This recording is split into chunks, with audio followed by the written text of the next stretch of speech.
आर्थिक आधार पर जनगणना रिपोर्ट जारी कर देने के बाद यानी कि बिहार में किस जाति में कितनी गरीब है और कितने प्रतिशत लोग गरीब है, ये संख्या सरकार ने पेश कर दिया।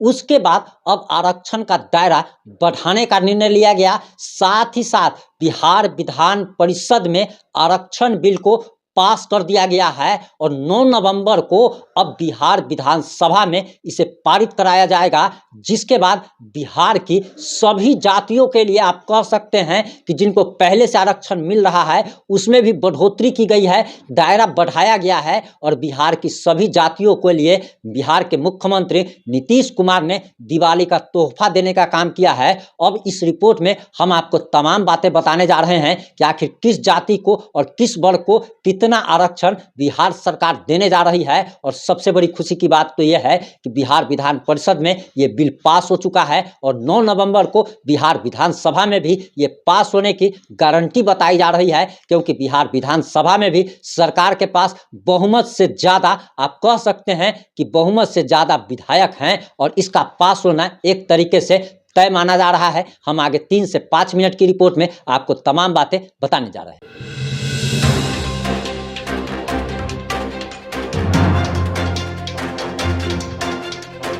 नमस्कार, मैं प्रिंस कुमार सिंह और आप देख रहे हैं पॉजिटिव इंडिया। अगर अभी तक आपने चैनल को सब्सक्राइब नहीं किया है तो खबरों से अपडेट रहने के लिए कृपया चैनल को सब्सक्राइब कर लीजिए और जो लोग ऑलरेडी कर चुके हैं उन तमाम लोग को सही हृदय धन्यवाद। अब वापस आते हैं हम अपनी खबर पर। दरअसल आपको बताते चले कि बिहार आरक्षण बिल पास हो चुका है विधान परिषद से। 9 नवंबर को विधानसभा में भी पास होगा और दायरा आरक्षण का बढ़ा दिया गया है। अब सबसे पहले आप ये जान लीजिए कि बिहार में किन लोगों को कितना आरक्षण पहले से मिल रहा था। अगर पिछड़ों की बात की जाए और अत्यंत पिछड़ों की बात की जाए तो इनको 27% आरक्षण मिल रहा था। वहीं अनुसूचित जाति और अनुसूचित जनजाति को 17% आरक्षण पहले से मिल रहा था। स्वर्णों को 10% आरक्षण मिल रहा था।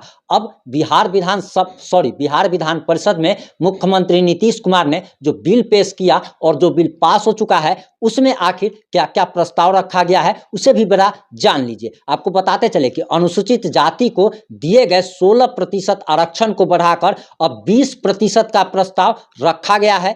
अनुसूचित जनजाति को दिए गए प्रतिशत आरक्षण को बढ़ाकर अब 2% करने का प्रस्ताव दिया गया है, यानी कि अब इनका जो है 18% होने जा रहा है। वहीं पिछड़ा वर्ग को 12% और अति पिछड़ा का दिए गए 18% आरक्षण को बढ़ा करके 43% आरक्षण देने का निर्णय लिया गया है। वहीं आपको बताते चले कि इससे सरकारी नौकरियों को मिलने में क्या फायदा होगा, क्या सुविधा मिलेगी, उसे भी जरा जान लीजिए। तो बताया जा रहा कि सरकारी नौकरियों में अनारक्षित वर्ग के लिए मात्र 25% सीटें बचेंगी। मुख्यमंत्री नीतीश कुमार ने बिहार विधान परिषद में जो प्रस्ताव दिया वह अगर फाइनल हो गया तो बिहार की सरकारी नौकरियों में अनारक्षित वर्ग के लिए मात्र 25% सीटें ही बच जाएंगी। सरकारी नौकरियों के बाद सरकार बाकी चीजों में भी आरक्षण रोस्टर लागू करने जा रही है। मुख्यमंत्री नीतीश कुमार ने कहा कि जाति जनगणना की रिपोर्ट आ जाने के बाद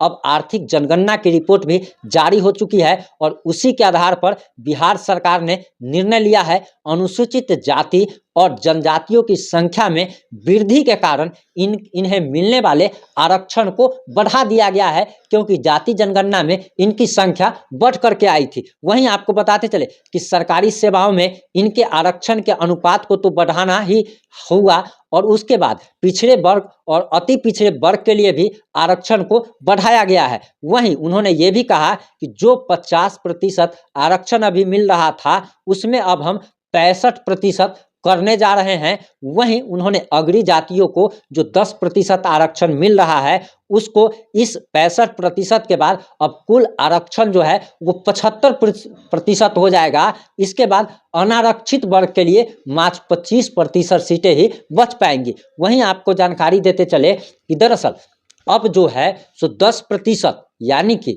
10% जो स्वर्णों को जो आरक्षण मिल रहा था उसे एकदम उसी लेवल पर रखा गया है, न उसमें कुछ बढ़ाया गया है न उसमें कुछ घटाया गया है। लेकिन जिस प्रकार से पिछड़े और अति पिछड़ों की संख्या ज़्यादा निकल के सामने आई थी, इसके बाद इनके आरक्षण का दायरा बढ़ा दिया गया है और पहले जो 65% आरक्षण अगर सबकी अगर बात की जाए तो टोटल 65% 65% आरक्षण जो मिल रहा था उसका दायरा बढ़ा करके 75% कर दिया गया है, जिसके बाद मात्र अनारक्षित यानी कि जो अनरिजर्व्ड हैं, जिनको आरक्षण नहीं मिलता है, जिनको लाभ नहीं मिलता है, उसकी संख्या अब मात्र 25% ही रह गई है।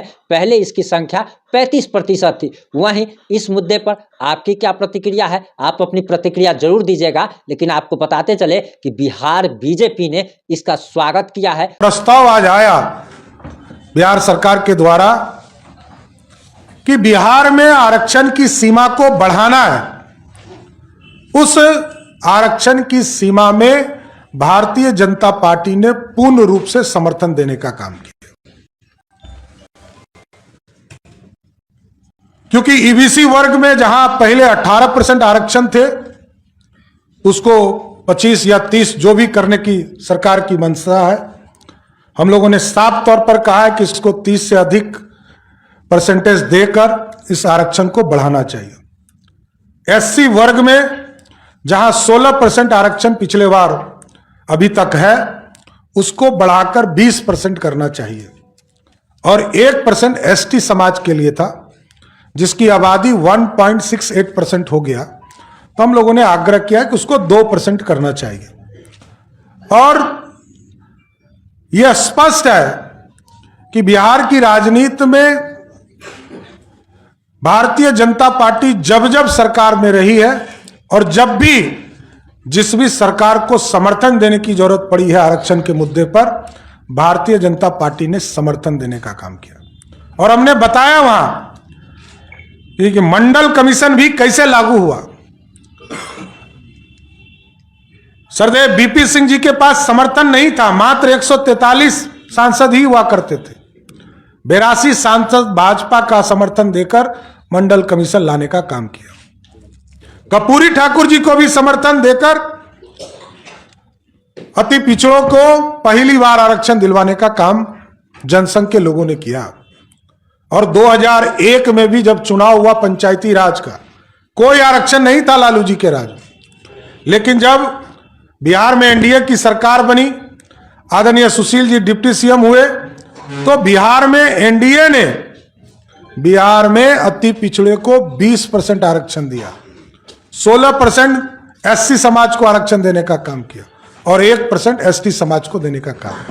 इसलिए भारतीय जनता पार्टी ने स्पष्ट तौर पर अपना संदेश देने का काम किया और समर्थन भी देने का काम किया कि सरकार इस बिल को लाए, हम लोग इसका समर्थन करने का काम करेंगे।